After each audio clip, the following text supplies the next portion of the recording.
నాయకుడంటే కుర్చీలో కూర్చొని సిద్ధాంత చర్చ చేసేవాడు కాదు. నాయకుడంటే జనాన్ని ఊపేసే ఉపన్యాసాలు దంచేవాడు కాదు. సంవత్సరానికి 2 ధర్నాలు, 3 మీటింగులు, 6 సభలు నిర్వహించినంత మాత్రాన జనం నీ వెంట నడవరు. నువ్వు జనంలో కలిసిపోవాలి. నిత్య పోరాటమయంగా నీ జీవితాన్ని మలచుకోవాలి.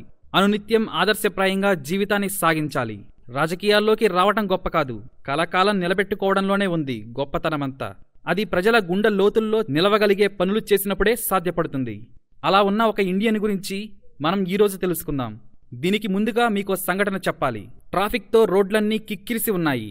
సిగ్నల్ దగ్గర రెడ్ లైట్ పడింది. ఓ వ్యక్తి తన బైకును ఆపి గ్రీన్ సిగ్నల్ కోసం వెయిట్ చేస్తున్నాడు. ఆ సమయంలోనే వెనుక నుండి కారులో ఓ కుర్రాడు అదే పనిగా హారన్ కొడుతున్నాడు. ఆయన వెనక్కి తిరగగానే సైగ చేస్తున్నాడు. బైక్ పై ఉన్న వ్యక్తి రెడ్ లైట్ చూపించాడు.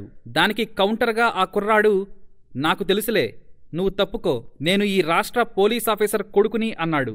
దానికి బైక్ మీదున్న వ్యక్తి చిన్నగా నవ్వి తన హెల్మెట్ తీశాడు. ఆ హెల్మెట్ తీసి, నేను ఈ రాష్ట్ర ముఖ్యమంత్రిని అన్నాడు. ఆ కుర్రాడి షాక్కి అంతే లేదు. కుర్రాడి సంగతి అటుంచితే ఆ సిగ్నల్, ఆ చుట్టుపక్కల ఉన్న ప్రజలకు కూడా ఆశ్చర్యానికి అంతే లేదు. అవును, మీరు వింటున్నది పచ్చి నిజం. ఇంతకు ఎవరా ముఖ్యమంత్రి అనే కదా. ఆ ముఖ్యమంత్రి పేరు మనోహర్ పారికర్. గోవా ముఖ్యమంత్రిగా పదవి బాధ్యతలు నిర్వహిస్తుండగా కేంద్ర ప్రభుత్వం నుండి పిలుపు వచ్చింది. కేంద్ర రక్షణ శాఖ మంత్రిగా బాధ్యతలు నిర్వహించమని కేంద్రం విన్నవించుకుంది. ఆయన సింప్లిసిటీ గురించి, ఆయన ఖచ్చితత్వం గురించి చెప్పాలి అంటే ఒకటి కాదు, చాలా ప్రాక్టికల్ ఉదాహరణలే ఉన్నాయి. ఆయన ముఖ్యమంత్రిగా ఉన్నప్పుడు ఓ ఇంపార్టెంట్ కాన్ఫరెన్స్కి వెళ్ళాలి. అయితే అంతలోనే పారికర్ కారు రిపేర్ అయింది.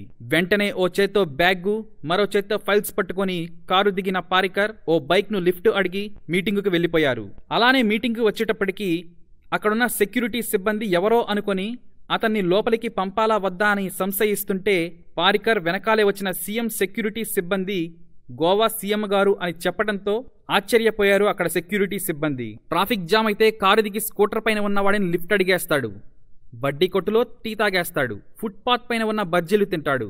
అదేమిటి అని అడిగితే మన పాలన గురించి బడ్డీ కొట్టులో తెలిసినంత మరెక్కడా తెలియదు అని చిరునవ్వుతో సమాధానం ఇస్తాడు పారికర్. అంతెందుకు, ముఖ్యమంత్రి పదవి నుండి కేంద్ర మంత్రి పదవికి మోడీ సర్కార్ నుండి పిలుపు వచ్చినప్పుడు అతనిని సాగనంపుతూ గోవా ప్రజలు కన్నీరు పెట్టారంటే తెలుస్తుంది అతడంటే ఆ ప్రజలకు ఎంత ప్రేమో. ఇప్పుడు రక్షణ శాఖ మంత్రిగా అతను చేసే వాటిని చూస్తే ఆశ్చర్యపోవాల్సిందే. భారతదేశానికి స్వతంత్రం వచ్చిన తర్వాత ఇంత దూకుడిగా అగ్రెసివ్గా మాట్లాడిన తొలి రక్షణ శాఖ మంత్రి మనోహర్ పారికర్. కొన్ని రోజుల క్రితం జరిగిన యూరి ఉగ్రదాడి ఘటన తర్వాత పారికర్ వెనక్కి తగ్గే పరిస్థితులు లేవని ఢిల్లీలో రాజకీయ మేధావులు చాలా ముందుగానే అంచనా వేశారు. ఎంతో ముందు చూపున్న పారికర్ వేగంగా మెరుపు నిర్ణయాలు తీసుకున్నా కానీ తప్పుడు నిర్ణయాలు తీసుకునే మనిషి కాదని ఖచ్చితంగా అందరికీ తెలుసు. మన సైన్యం పీఓకేలోని 3 కిలోమీటర్ల లోపలికి వెళ్లి ఉగ్రవాద శిబిరాలను నాశనం చేయడంలో ప్రతి స్టెప్ పారికర్ వేసిన స్కెచ్ కారణంగానే జరిగింది. సైన్యం వేగంగా రాత్రికి రాత్రే కేవలం 40 నిమిషాల్లో పాకిస్తాన్లోకి చొచ్చుకుని పోవటం, మెరుపు దాడులు నిర్వహించటం, మన వైపు నుంచి ఒక్కరు కూడా చనిపోకుండా ధైర్యంగా వెనక్కి రావటం, ఇలా మొత్తం పారికర్ వేసిన ప్లాన్ ప్రకారమే జరిగింది. ఎంతటి నిక్కచ్చైన వ్యూహకర్త అంటే రాత్రిపూట పాక్ తీవ్రవాదులు యూరి ఆర్మీ బేస్పై దాడి చేశారు కాబట్టి ఆ సమయంలోనే భారత సైన్యం పాక్లోని తీవ్రవాద శిబిరాలపై దాడి చేసేలా ఆయన ప్లాన్ రూపొందించారు. లక్ష్యాల ఎంపిక, దాడులు ఎలా చేయాలి, మన వైపు ఏమాత్రం నష్టం లేకుండా మళ్లీ తిరిగి ఎలా రావాలన్న పాయింట్తో పాయింట్ టు పాయింట్ పారికర్ స్కెచ్చే వేశారని రక్షణ శాఖ వర్గాలు చెబుతున్నాయి.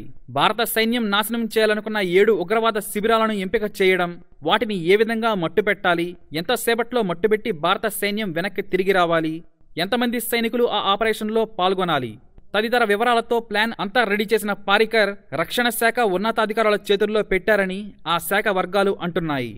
పారికర్ ఇచ్చిన ప్రణాళికను పక్కాగా అమలు చేసి అనుకున్నట్టుగానే 4-5 గంటల్లోనే ఈ ఆపరేషన్ ఫినిష్ చేసి 50 మంది తీవ్రవాదులను, 10 మంది పాక్ సైనికులను మట్టుబెట్టి క్షేమంగా మన సైనికులు మన వైపుకు చేరుకున్నారు. మనోహర్ పారికర్కు ఎంతటి డిఫెన్స్ నాలెడ్జ్ ఉందంటే ఎప్పటికిప్పుడు యుద్ధం చేయాల్సి వస్తే ఏం చేయాలో, పాకిస్తాన్ను ఎప్పుడు ఎక్కడ దెబ్బ కొట్టాలో ఆయనకి క్షుణ్ణంగా తెలుసు.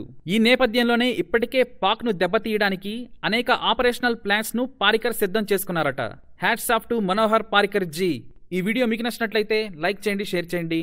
ఇలాంటి మరిన్ని వీడియోస్ కోసం మా ఛానల్ సబ్స్క్రైబ్ చేసుకోండి.